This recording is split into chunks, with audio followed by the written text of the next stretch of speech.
Hello, everybody, and welcome to episode 78 of Sports Speak. A quick turnaround. We got another one for you tonight. I'm Eddie Kalegi. And I'm Tim Moore. Special thing, just like we did last season, me and Tim are both part of a NASCAR video game online racing league called the Online Motorsports Association. And as we did last year prior to their premier event, the season opening Daytona 250, we're going to be partnering with them for media night and talking to some drivers and interviewing some of them. Tim is one of those drivers. I'll get to his feedback as well towards the end. But before we jump into that, as a Mets fan, as you can obviously see behind me, I have to touch on the big news that Noah Syndergaard, off the market already, shockingly turns down the qualifying offer and goes to the Angels for just $2 million more. And there are a lot of people freaking out. There are a lot of people, going after Syndergaard on Twitter when he did his thank you post. And I want to just put something in perspective for some of these Mets fans, because he has only pitched 2 innings in the past 2 years, and one of them was not good at all. That being said, he has a high ceiling. He has a high upside with the Angels. But I think it's better for the Mets to focus on bringing in a starting pitcher that they can really trust to stay healthy and eat up innings and kind of be trustworthy in that rotation than spending a lot of money on Syndergaard and just offering him a qualifying offer, paying him a lot of money this year when there's a good chance that he's going to leave next season. Maybe it's frustrating that he had said what he said at the end of the season, that, he couldn't see himself leaving. But then again, we've seen a lot of people turn on the Mets ownership before, and it's pretty clear that even though Steve Cohen has replaced the Wilpons, a lot of those same pitfalls still exist. So honestly, I don't think it's a huge loss for the Mets. Syndergaard, best of luck to him. He might really pan out well for the Angels. They certainly need pitching, but we've seen the Mets make some pretty good pitching moves. Marcus Stroman has paid off for the past 2 years. Taijuan Walker had an iffy second half, but was an overall good addition to the rotation. And the most important thing with both of those guys, they stayed healthy for the entire season. The Mets rotation has been battered by injuries the last couple of years, and they had both of those guys for the full stretch. And they also got Rich Hill, of course, towards the end of the season. Does he come back in a 1-year deal? We don't know. Carlos Carrasco was starting to get into a groove. Tyler McGill was a bit of a surprise. And of course, Jacob deGrom is still there. They need help, but I don't think losing Syndergaard is the end of the world. Tim, quickly, your thoughts. Yeah, I'm gonna have to agree. It's not really the end of the world, and I think I mentioned it the other day in our broadcaster chat as well about how I felt about Syndergaard going to the Angels. Honestly, to me, for someone that you mentioned, excuse me, has only pitched 2 innings over the last 2 years, and realistically hasn't pitched to his expectation level in about nearly 4 or 5 years, believe it or not. He is getting paid $20 million to go to LA. Honestly, I feel like this is a good miss for the Mets overall. Sure, it's only $2 million more, but honestly, I mean, granted, I'll say the same exact argument, for example, about Luis Severino and the Yankees when his day comes, for example, with New York. The fact of the matter is, I find it very hard to pay someone $20 million, granted to one season, but $20 million to not know exactly what you're going to get. Because you have to remember, Syndergaard has to rebuild, get better, so on. Doesn't mean he's a bad pitcher, but you don't know if you're going to get that really good Syndergaard that we saw back in 2016, or you're going to turn around and you're going to get the Noah Syndergaard that we saw before he got hurt. So when it's all said and done, I'm going to say for the Mets, it's better off that you lose Syndergaard and start transitioning to this new phase, because again, last season, it was a disappointment. Let's be honest. You and I both, and I even said this, I had more expectations going into this past season about the New York Mets than the Yankees. And that's saying something. And the fact that the Yankees, still found a way to the playoffs with a struggling season and they didn't win their division and the Mets didn't was an absolute disappointment. So with that being said, that team still needs a lot of transition, needs a lot of offensive help. But if you can get something to the pitching staff to help Jacob deGrom, help Marcus Stroman, you also have to remember this too, and this is the last thing I'll say. When we look at free agency this year, yes, I know Justin Verlander, for example, just went back tonight to the Astros. Yeah. But there's a lot of pitching options still left in this particular free agency. And another thing we have to remember too, and I'm not saying that the Dodgers era by any means is over. Obviously, I know they didn't go to the World Series this year, but the Dodgers and as well as the San Francisco Giants have a lot of free agents available. And a lot of those guys just happen to be really good pitchers in Major League Baseball. Now, I'm not saying the Mets, for example, go jump on Trevor Bauer like how last season fans wanted them to, but who says you can't find a solid, crafty veteran to fill your 3-4 spot that has a mid-3 ERA? So with that being said, Mets don't really miss out much, and honestly may find a better deal for cheaper, and it'll end up paying off in the long run.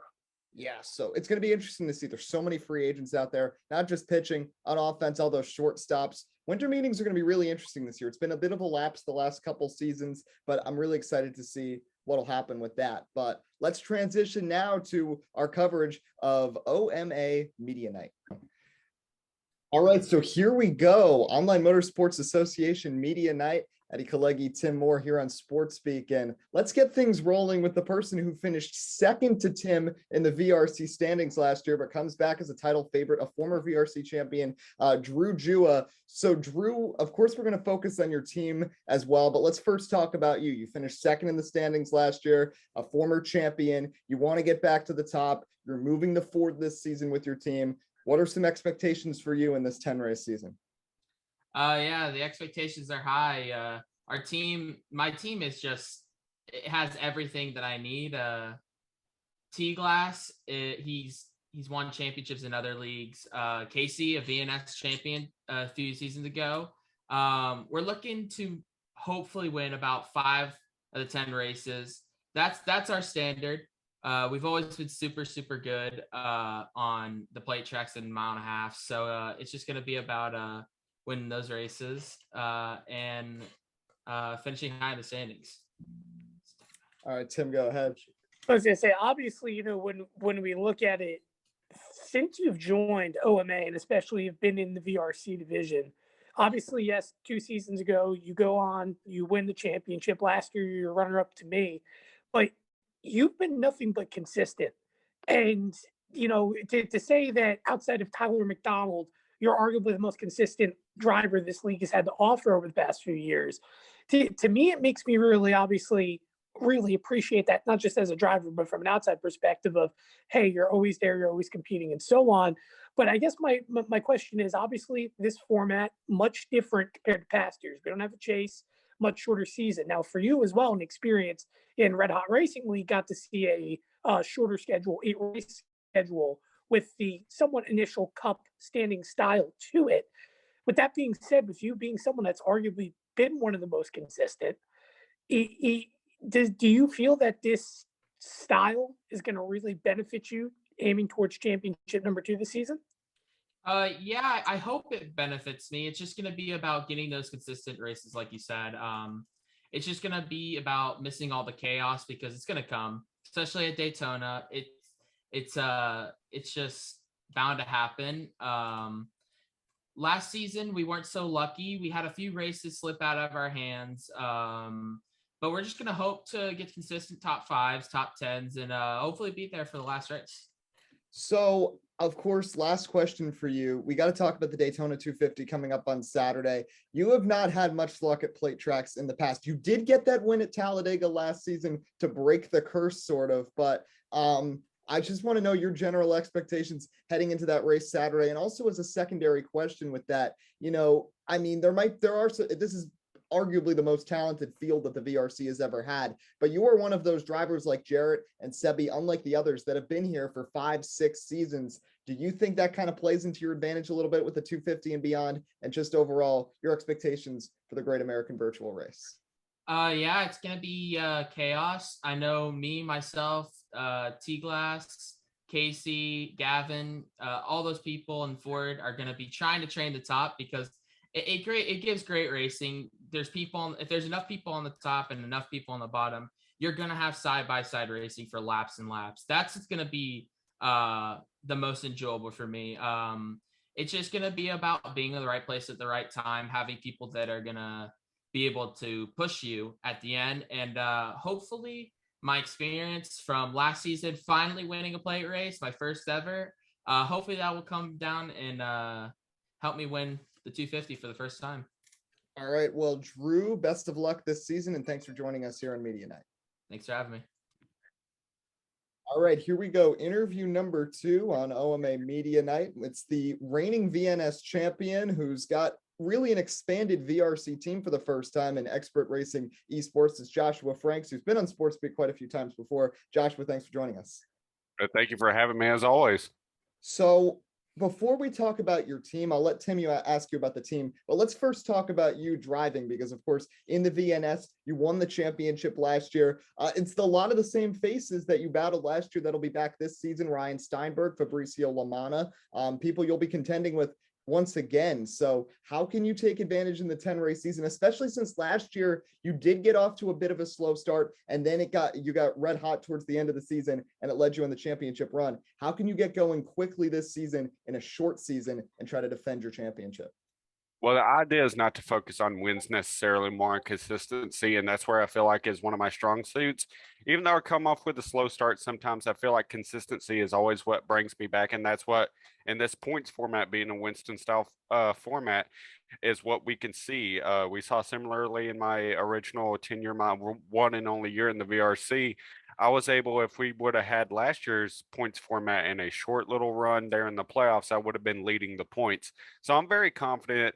But of course, there's a lot of fast guys. Hector Garcia moving down to the VNS series, Ryan Steinberg returning, Fabricio Lamana, who a lot of people said, hey, he could have gone up to VRC. A lot of these guys could. A lot of the same faces like you mentioned. That's going to be a tough competition. I barely won it last year. Let's see if one of these guys will knock me off, or if I can barely win it again.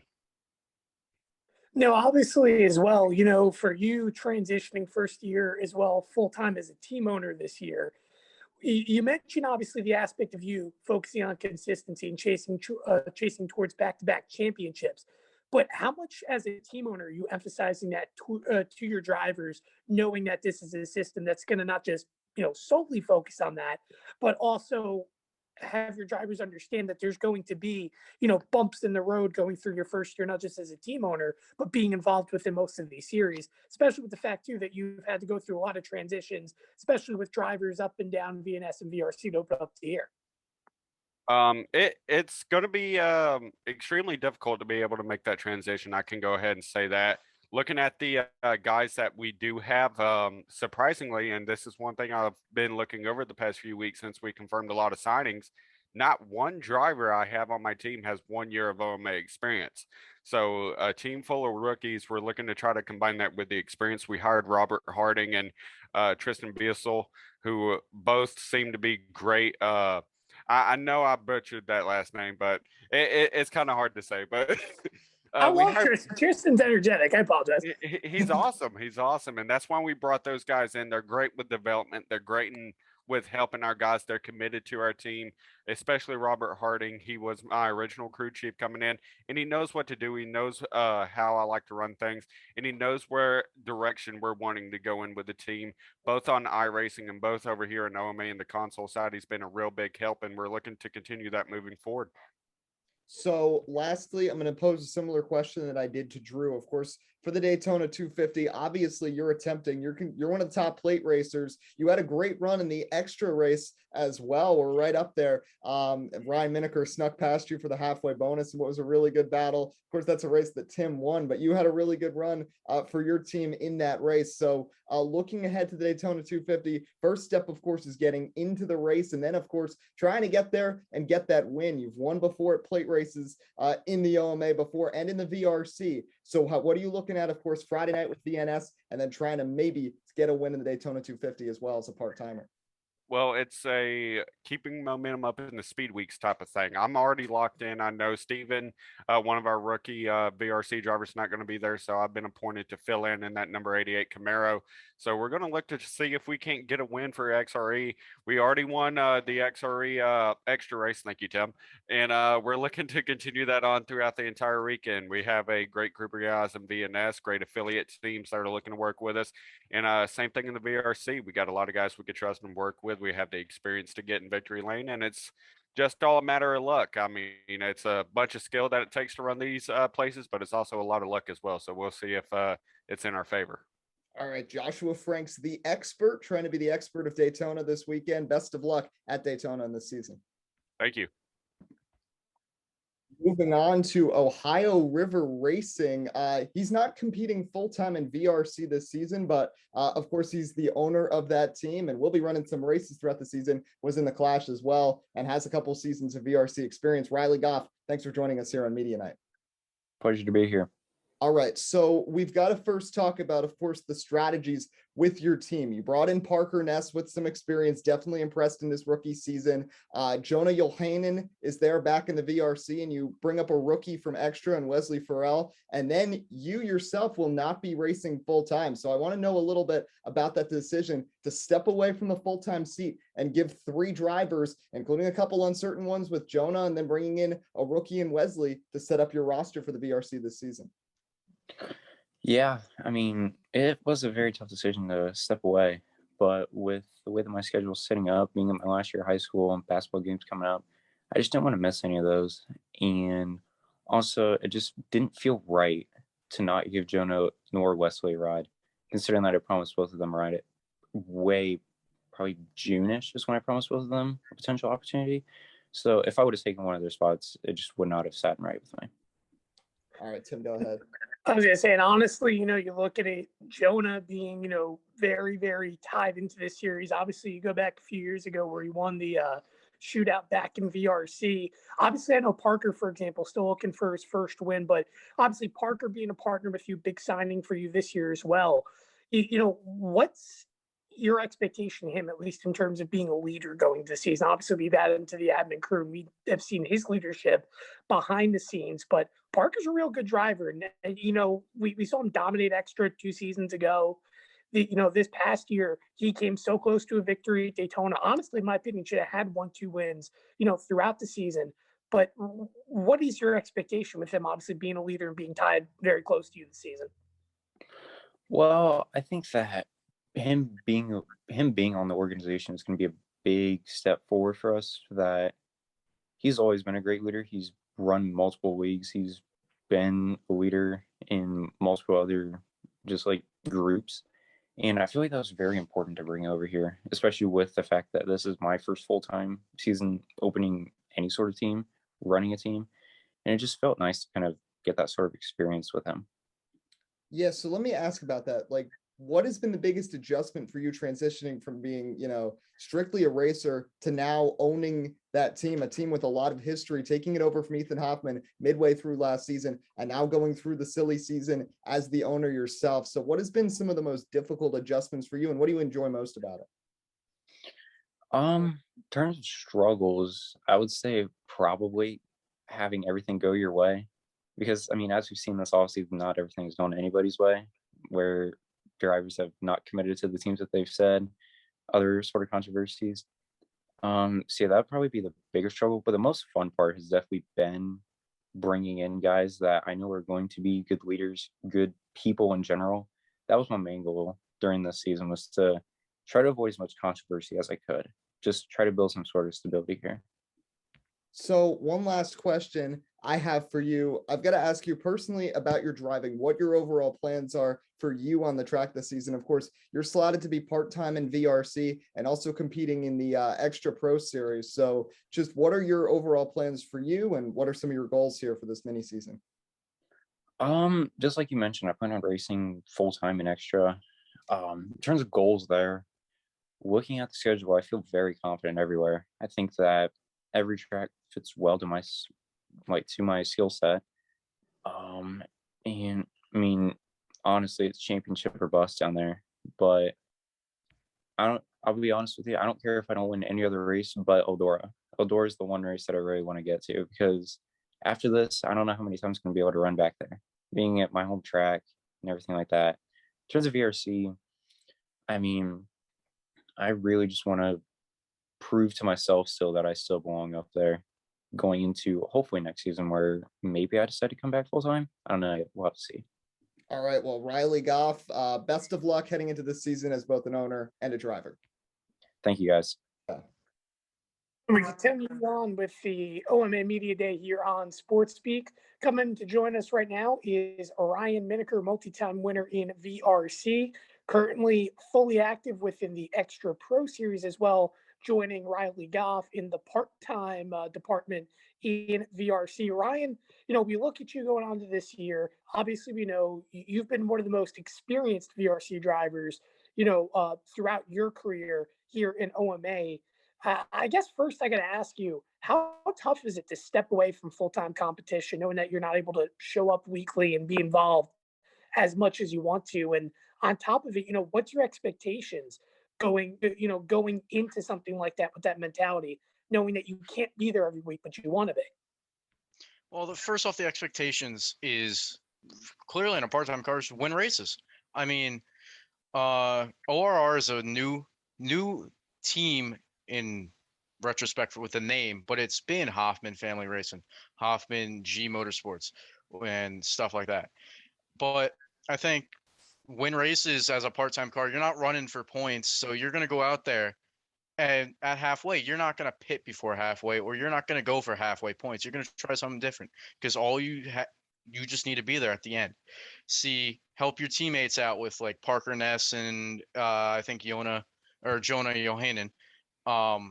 That's the bigger key to help them win the championship this year. But I think in retrospect for yourself and Riley in this stage is protect yourself, protect your confidence by winning races or even coming close to winning races.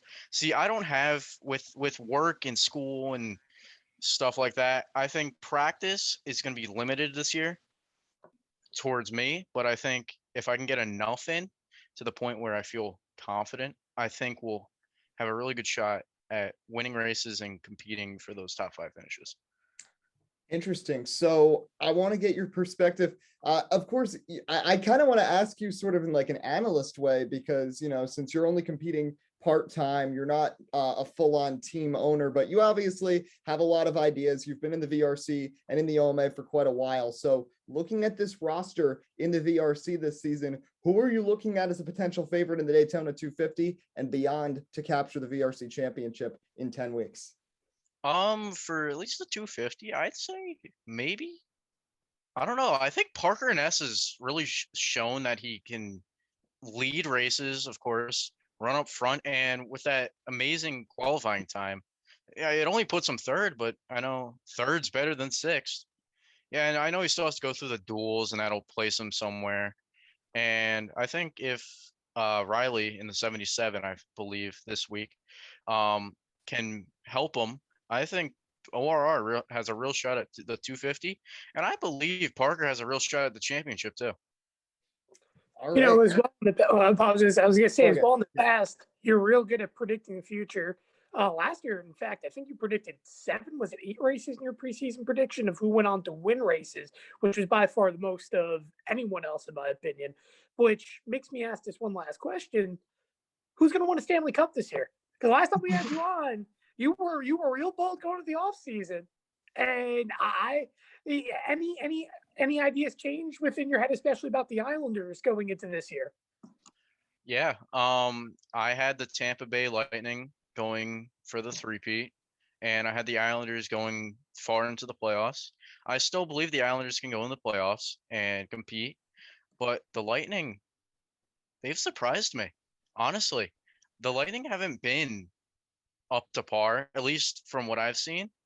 The Rangers have been pretty good. The Devils, well, it's the Devils, but I think for the Eastern Conference, it's going to be who can execute in the playoffs, because the Metro is full of contenders. You have the Capitals, the Penguins, the Rangers, the Islanders, even the Devils at some points. The Devils are still in it. It's not even this isn't March. The Devils still have a serious chance of making the playoffs. But I think for the West is still wide open. But I'm going to go with a bold prediction here. The Seattle Kraken will not only make the playoffs, they will reach the Western Conference Finals, but lose to the Colorado Avalanche 4-2. That's a bold prediction. I like that. Who do you have winning the Stanley Cup then? You want my honest opinion or you want my favorite opinion? Either or. I'll give you my favorite opinion. It'll be the Rangers. You're going to say the Islanders, right? No, I'm going to take the Rangers. I'm a big Ranger fan, but my correct hopefully correct prediction, if I can go to Vegas and bet, but 17. I have I have the Islanders taking it all this year. I believe they're moving to the Barclays Center sometime. I think this month or next month. That place is gonna be rocking. Playoff games are gonna be electric there. I think the Eastern Conference Final. I who knows? Eastern Conference Final, Rangers Islanders, but Islanders will take the cake this year. They'll finally become Stanley Cup champions. They deserved it the past 2 years, making the Eastern Conference Final. But I think other side of New York, Islanders have it. All right. Well, Ryan's got some bold predictions about the Rangers as well as about Parker Ness this season, but obviously there'll been some races as well. Ryan Minneker, best of luck going forwards this season in the OMA. Thank you. We're continuing here with OMA Media Night, a few more interviews to go, and we're going to be joined now by a VNS driver who raced in VRC last season, dropping back to VNS. He's got a lot of OMA experience. Hector Garcia, thanks for coming on. Hello. All right, so Hector, let's talk a little bit about your expectations for this season. Take us through your decision, first of all, to drop back from VRC back to VNS, where you've had a lot of success before. You've got a race win. You ran really well back there with Miscraft Motorsports in the past, and overall your expectations here for this upcoming season.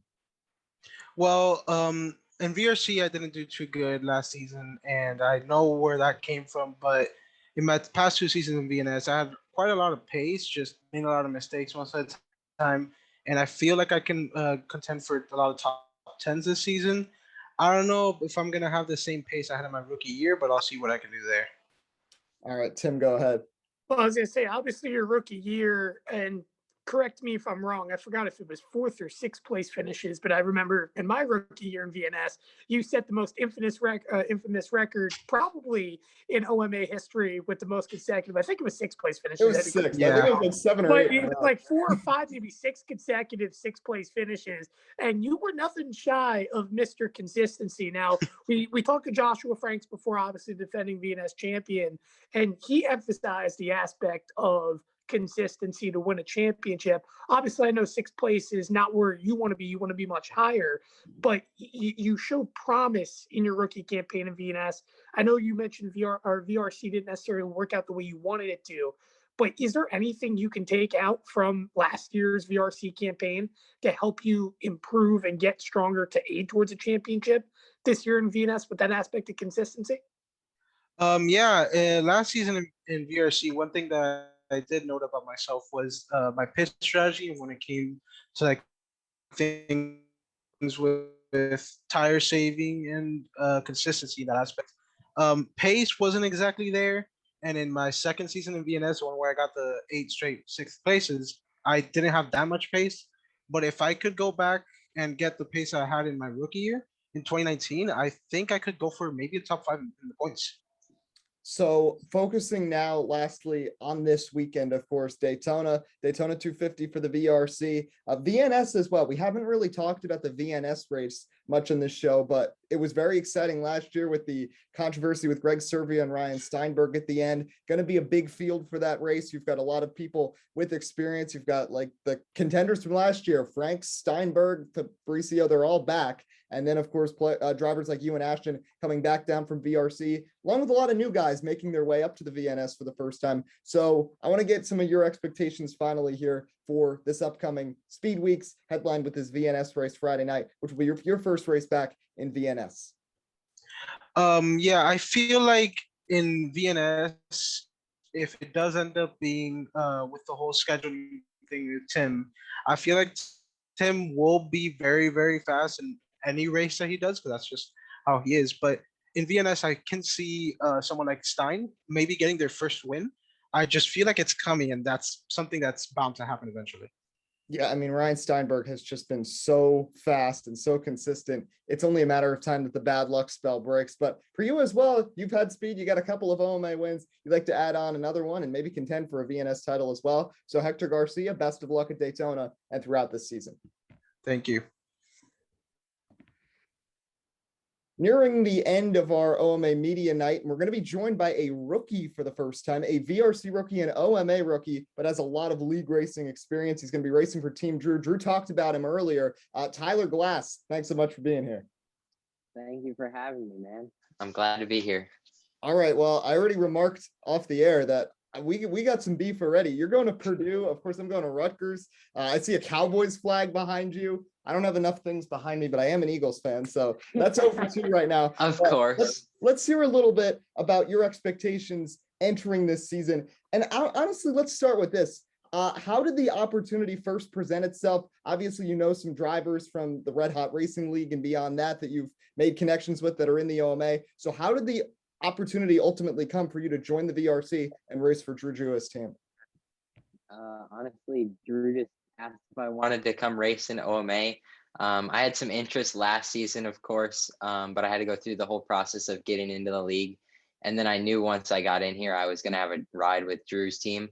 So it was basically just going through all the processes to get in the league. And then I got a ride with Drew now. And I know you talked about expectations at the start of that. So I think our main expectations on the season are to win a team championship. That's my main focus. Obviously, we're going to go for the championship for myself. But that's more of a secondary focus. I'm mainly here to help Drew win his first team championship, I believe. I don't even know if he's had a team before. I don't know much OMA history, but hopefully we're here to win Drew a championship for the team. And that's just our main goal for the season.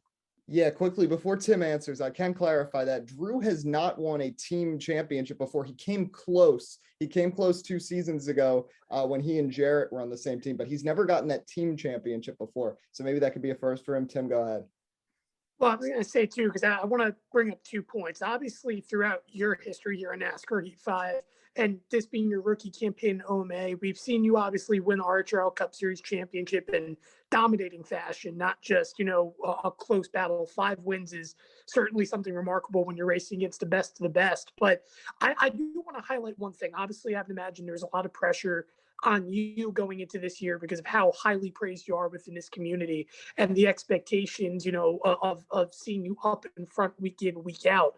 But I just want to praise at least and talk about at least your aspect of development, because I first met you a year ago back in East Park. You were just starting to learn custom setups and so on. And to most people watching this, I think it's honestly something that people don't really know much, is that you're really freshly new to this. You're only about a year really in terms of experience into league racing. So I guess my question for you first off, before I ask you about the 250, is how much have you learned over the last year, and how much has that really helped you getting better, not just in every league you're involved in, but really as a driver on the racetrack and understanding of the game?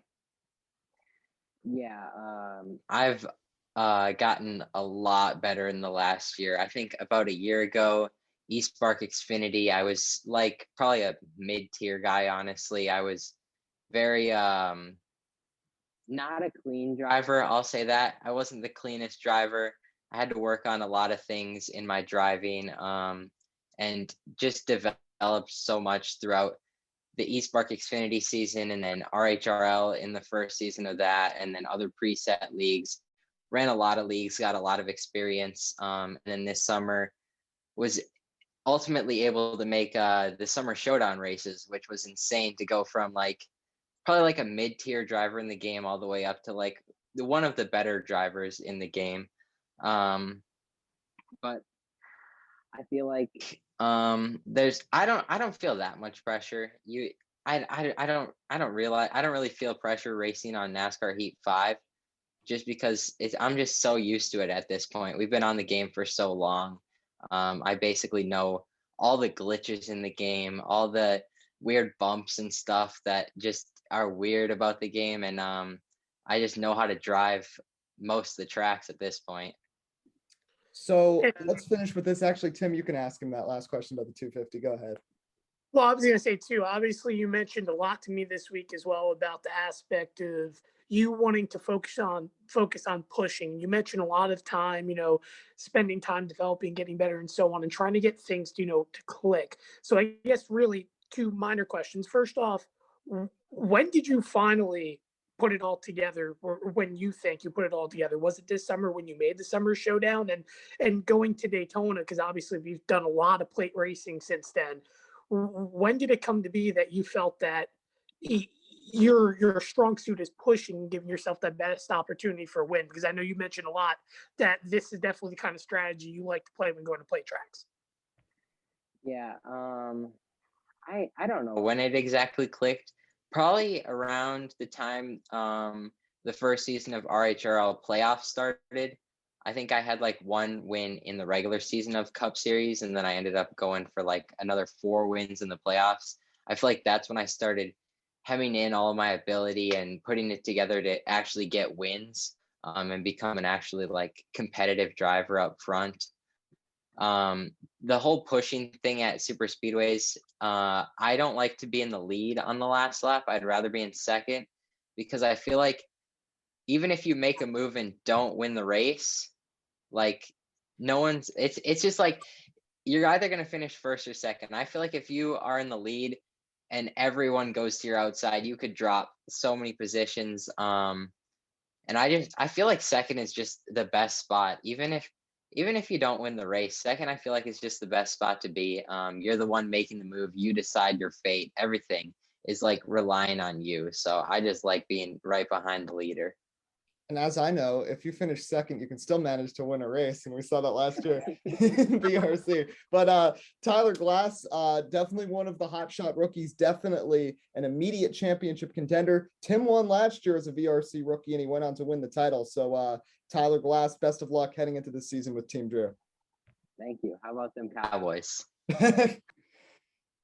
All right. Well, if we're doing OMA Media Night, of course, we have to finish off with our co-host here, who is the defending VRC champion and has set win records in both the VRC and the VNS the last 2 seasons, and still remains a clear-cut favorite, though he has mentioned it, and we've all mentioned it. This is a very tough group that's going to be competing this year. It's going to be much more tight-knit towards the top than it has been. But Tim, let's first talk about it overall. Your expectations entering this season. Now, a little disclaimer for some people, Tim is still sorting things out with his broadcasting schedule. Of course, Tim and I, we both do a lot of stuff outside of sports speak as well. Tim's been doing some hockey play-by-play. As everybody knows, I'm a freshman at Rutgers. I've been doing a lot of stuff there. So our schedules sometimes that's what makes it difficult sometimes even scheduling this show, let alone for his league racing in the VRC. So right now, as of when we're recording this, 8:45 Wednesday night, Tim is still a VRC driver. There is the chance potentially that he goes to VNS and races without competing for points, and just races there. But Tim Moore certainly going to be on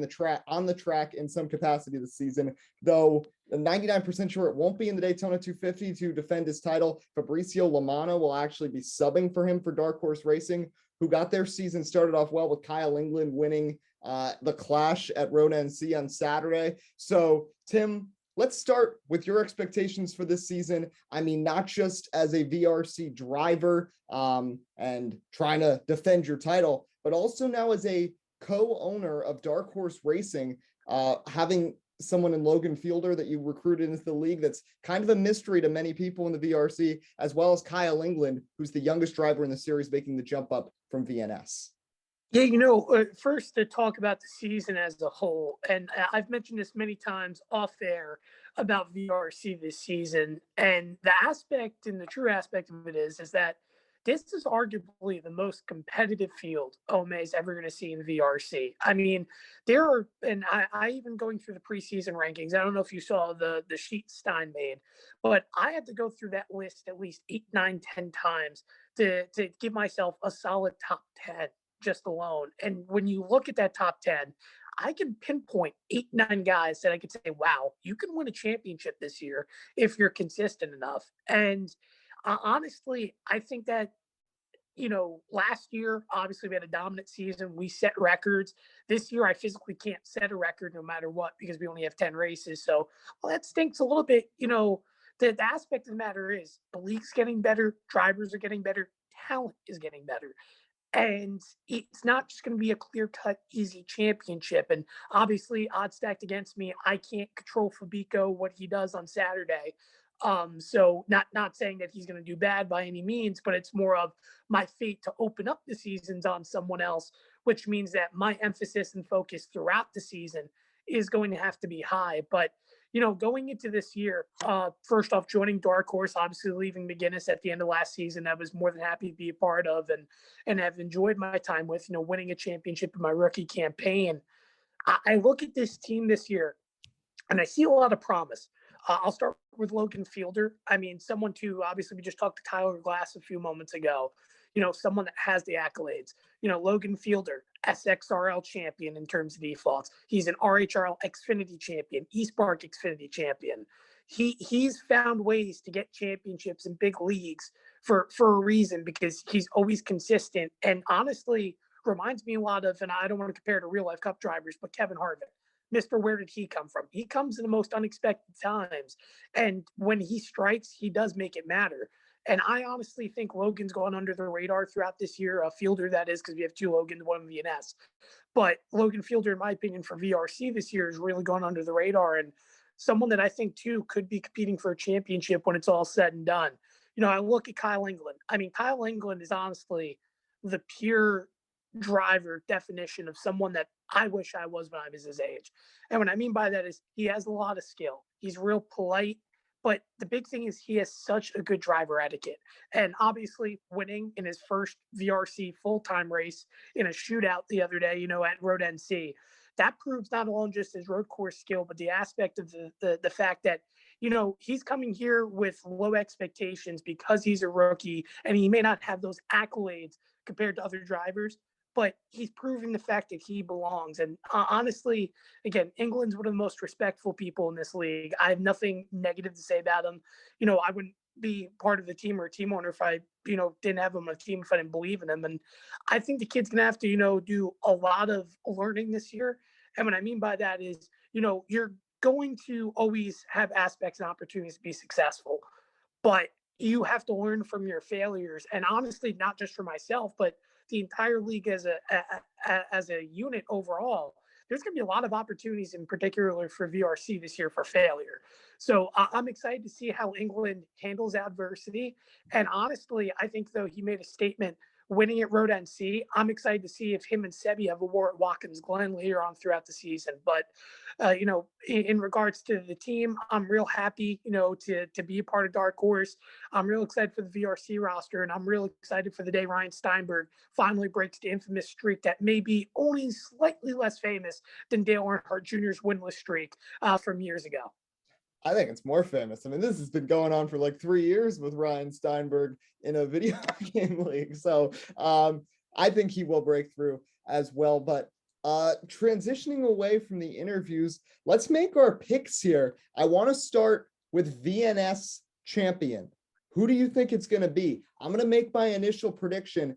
I might be a little biased here, and this might be a bold pick, but I think Fabrizio Lamana has what it takes to get it done and get the VNS title. Let's not forget, you're talking about people that, have made a lot of progress, and I know he's on my team, but I think Fabico, the fact that he had never played a NASCAR video game until like last summer, joined the truck league, won some races, nearly beat Gavin Hudspeth for a championship, then went to VNS, started the season terribly. He wrecked out and finished last place at Daytona, then lagged out of 2 straight races. He got minimum points 3 races in a row, yet was able to recover and still remain in championship contention all the way to the season finale. Wasn't able to get it done against those drivers from Miscraft Motorsports, but I think he's got serious potential this year. Well, it's a stacked field for VNS, but I've got some faith that Fabrizio Lamana going to give the number 22 a championship in the OMA for the 3rd consecutive season. So,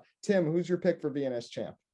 Honestly, I'm going to have to agree with you. And in my aspect of not just being a driver, but as well as a league owner and personally seeing, Fabico every single day, or Fabricio rather, but that's his gamer tag, Fabico, so I always call him that way.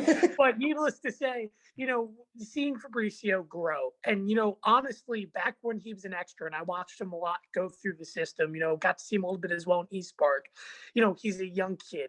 And just like, for example, I'll compare him with Kyle England. Has a lot of respect on the racetrack, but has to learn how to be a little bit more assertive, if that makes sense, and prove his ground of, hey, I fit in. And I have to say this, I think Martinsville last year in particular, between him and Franks, was the big wake-up call for Fabricio, where he says, okay, I know what it takes. I know I can win this race and be competitive, but I can't let guys drive me the wrong way. I can't let guys just use me up, because then I'll just be a pinball. And the aspect of this for Fabricio, he's starting to learn that. He's starting to understand how to make quality passes and make races that matter. You know, in VRC last year, let's not discredit either. In his part-time starts, he was competing for wins at some points. Literally competing for wins at plate tracks, Road America. He was top 3, you know, at halfway. And had he not lagged out, he probably would have been competing with both Tyler and I for a race win when it was all said and done there right towards the end. So I don't want to discredit that at all. But, you know, when I look at it for Fabricio, I don't want to put any pressure on him in the aspect of, well, if you don't win the championship, it's a bust. But in the aspect of development and seeing him improve, for me, it's very hard to see him losing a championship. That's a shot at Franks, for example, who was last year's champion. But Franks does have a tendency, not just in VNS last season, but he even proved it a few seasons back outside of the class races, you know, in VRC. He tends to go off to slow starts. That's the thing. And myself, I've had that experience as well in the past as well. So the aspect is, Frank's obviously, I know he mentioned earlier, he's going to focus on consistency. But Fabico, he started off with the exception of the 2 lagouts last year, consistent right off the gate. And if he can do that this year, not lag out, not have those problems, he could be well on his way to a VNS championship.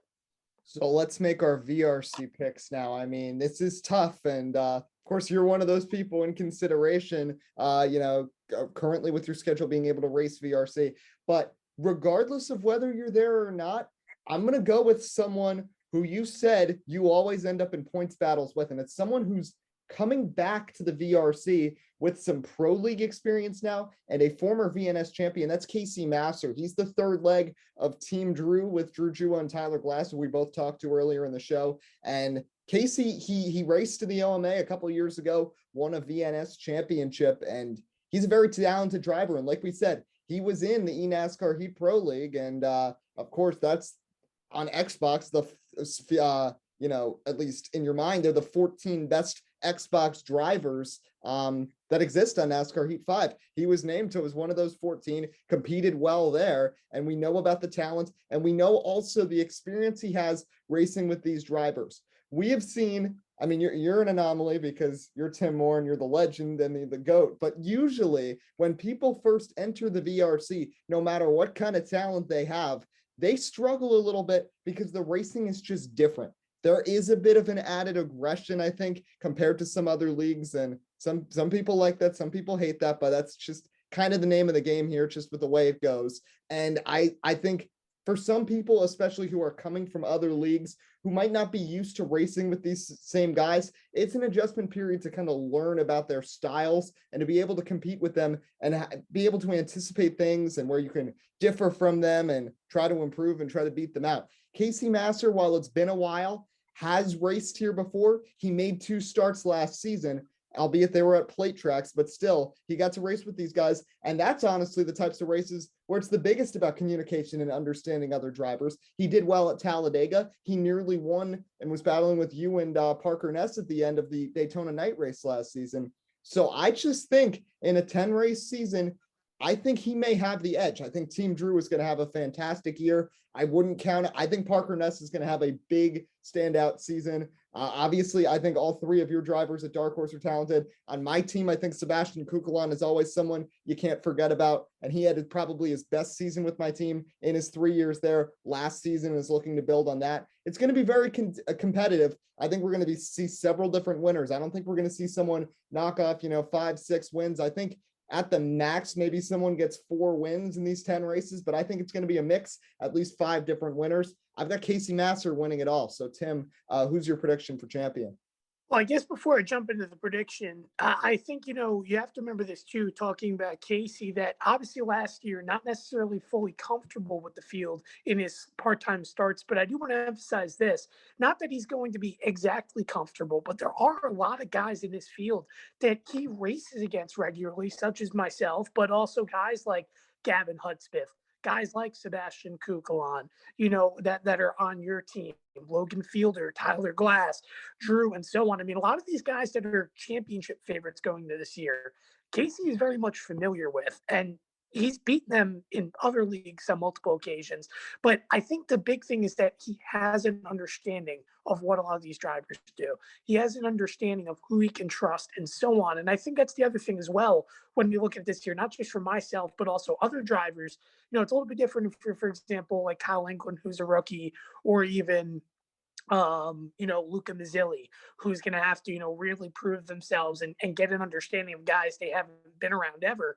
But a lot of us, even Parker, has seen Casey, and, Casey has an understanding of how he drives and so on. So with that being said, I think VRC, we're going to see a lot of give and take, but we're going to see a lot of aggression. And honestly, at the same time, I don't think drivers are going to be really too opposed to it. We're going to have a lot of fun. And I think Casey, again, now going towards the points aspect, play tracks are honestly his weakness.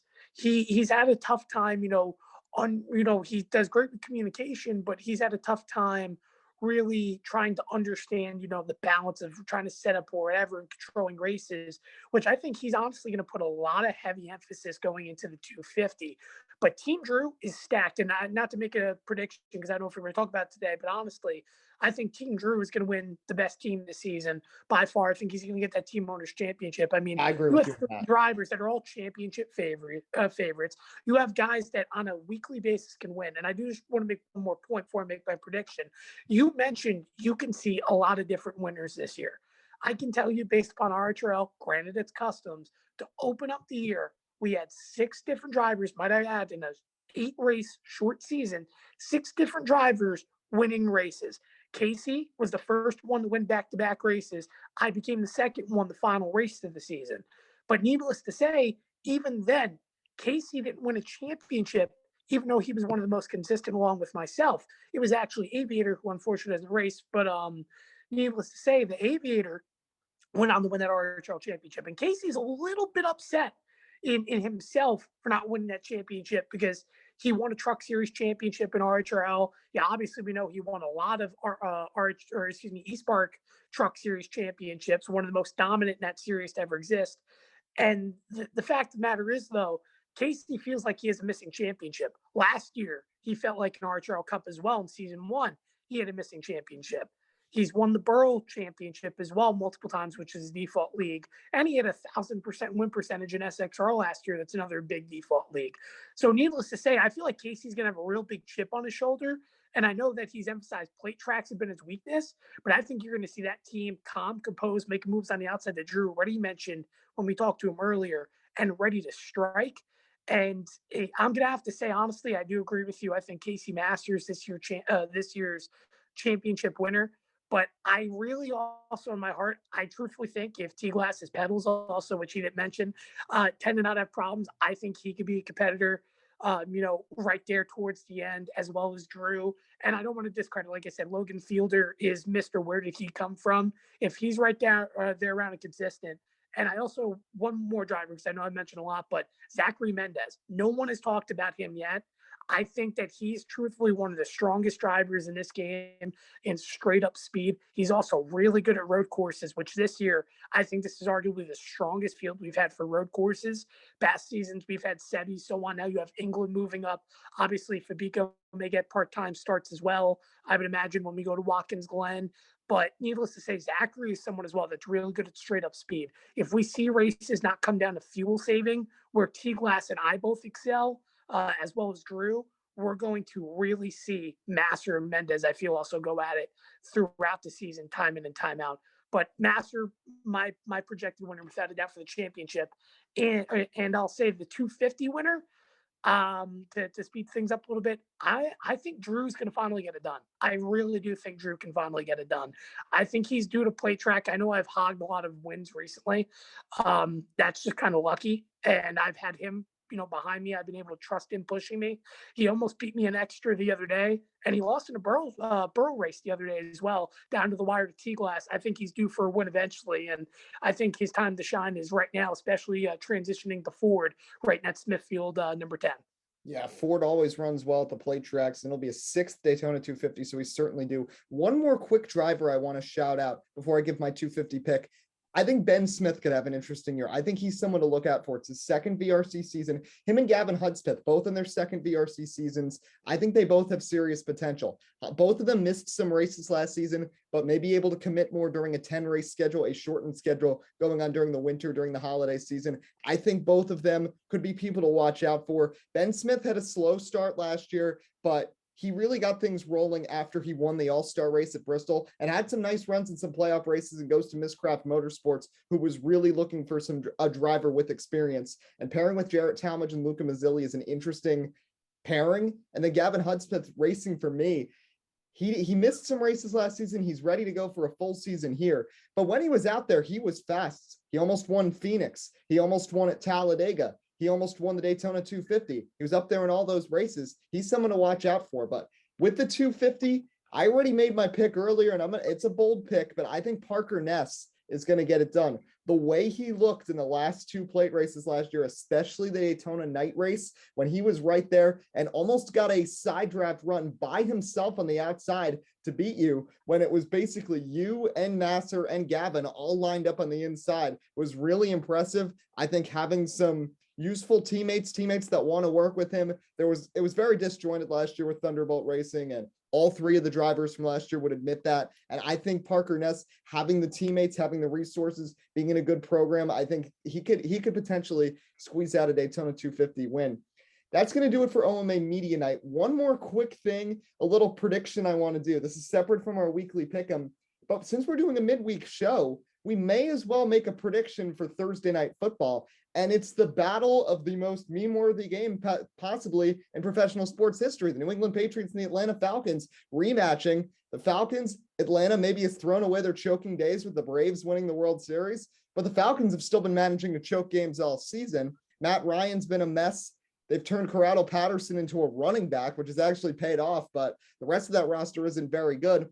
And the Patriots, hey, they're alive again. And Mac Jones is looking like the best of the rookie quarterbacks by far. And Bill Belichick has the Patriots firmly in playoff position and knocking on the door behind the Bills in the AFC East. So first off, I'm going to say the Patriots win this one. I think the Falcons keep it close. Atlanta is due, and Matt Ryan is due for a decent game. Kyle Pitts, a rookie there as well, has been playing pretty decently and has been improving steadily as the season has gone on. But I think the Patriots take it by about 6 points. I don't think it's going to be that high scoring. I'm going to say 20-14 New England takes down Atlanta. Mac Jones does his job, and the Patriots get another win there, which would be, I think, their fourth or fifth in a row, coming off of a 45 spot that they put on the Cleveland Browns. So, Tim, quickly, your pick for Thursday Night Football. I'm going to actually have to oppose you, and I know more than I want to vote for the Patriots and say, man, the Patriots are going to win. But I know the Falcons, they're missing Calvin Ridley deeply, obviously, in terms of that receiver core, and they're looking for some help. But Cordarrelle Patterson, let's not forget, this is someone that can play both positions. Obviously, he's been a great running back all year long, has been an absolute fantasy football hero, needless to say. But, you can mix him up, put him in a receiver position and so on, add some depth. And we also cannot forget as well, this team has Kyle Pitts. Remember the guy that's supposed to be a once-in-a-generation tight end? They haven't been exactly able to he's played well this season, but they haven't been able to go to him as much as they'd like to. And we have to remember, Thursday Night Football, honestly, these games really don't tend to be blowouts, as weird as it sounds. We've seen some teams that look on paper far separated matchups, and they turn out not to be. You mentioned it being within 6 points. I think the Falcons win by 3 by a score of 26-23. And I think it goes by a game-winning field goal in which the Falcons sneak one away. All right, so we'll see what happens. As always, Sports Speak Live on Twitter to see our weekly pick'em. This might be our final show until after Thanksgiving, so we want to wish everybody a happy Thanksgiving. We're glad we were able to get 2 shows out in a 3-day span, just the way everything worked out with our coverage and our schedules. But we thank everybody for tuning in. So until next time, actually, one more quick plug. Daytona 250 this Saturday for the OMA. That's the season opener for the VRC. We will link that on your Twitter so you can watch that race live if you're interested. And of course, on our Twitter, as I said, is where you can find our weekly pick'em. But until next time, I'm Eddie Kalegi. And I'm Tim Moore. Signing off from Sports Speak episode 78. We hope you have a great rest of your week. And if we don't see you till Thanksgiving, we hope you enjoy it with your family.